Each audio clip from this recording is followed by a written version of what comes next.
The U.S. Department of Justice wasting no time slapping serious federal charges on the Arizona man accused of lighting a Tesla Cybertruck on fire in Mesa yesterday morning. Ian William Moses appeared in front of a federal judge for the first time today. 12 News journalist Sean Rice was the only reporter in the courtroom. And Sean, what happened?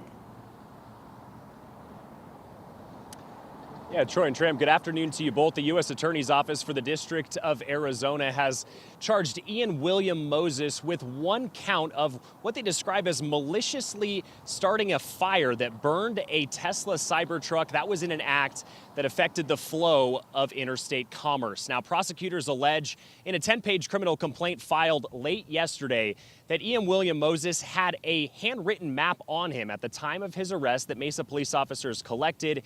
That showed the entire layout of a Tesla service center in East Mesa. That's where Moses is accused of starting that major explosion that destroyed a single Cybertruck. Now, our cameras are not allowed inside a federal courtroom, but we're getting our first look at Moses through this courtroom sketch. He was dressed in an orange jail jumpsuit, and he was allowed to wear black sunglasses inside the courtroom. Now, the ATF says Moses caused this explosion at the Tesla service center near Southern and Sossaman in East Mesa. This was early yesterday morning. That criminal complaint accuses Moses of placing fire starter logs on the back of that Cybertruck. They allege he then poured a liquid from a red gasoline can onto the back of the truck and also onto the back wall of that service center. They allege he used some sort of starter device to light the logs on fire. That's what caused that massive explosion. Video from other Teslas on the lot caught a person in a hat, a face covering, and dark clothing lighting that fire. Mesa police later tracked down this person driving around the area on a bike. They say that person got into a suspicious van. They placed that person under arrest, who they identified as Moses. They then took him to jail. Now, this morning, U.S. Attorney General Pam Bondi applauded the charging of Moses in federal court. She said in an X tweet, quote, "If you engage in domestic terrorism, the Department of Justice will find you, follow the facts, and prosecute you to the fullest extent of the law." Today, I spoke with a former ATF special agent in charge here in Phoenix. He tells me he expects Moses could be looking at serious prison time if convicted. Crime committed for an insurance fraud.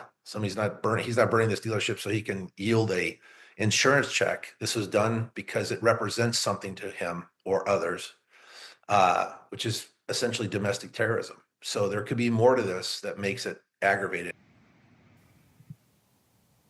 And Zaper continued by saying he expects he could face anywhere from 7 to 20 years in federal prison. Now, inside the courtroom were these three members of Moses's family. After the hearing, I asked them if they'd like to speak on his behalf to try to get, his side of the story for this. That was a request that they politely declined.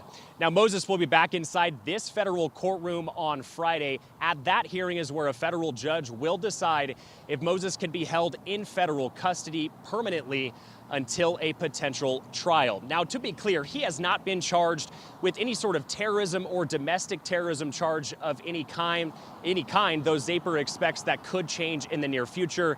The reason for that, he told me, is he believes this U.S. Department of Justice is looking to make an example out of people who wish to vandalize or destroy Tesla properties. We're live in downtown Phoenix. Sean Rice, 12 News. Yeah, Sean, and it sounds like the Attorney General wants those charges. I mean, she put that right in her tweet today. Yeah, that's exactly right. And what that would come in the form of, Troy, is what's a superseding indictment in federal court. This is just a criminal complaint to establish probable cause that a judge signs off on. This is no doubt still an active investigation, and an indictment with more serious felony charges will likely be coming.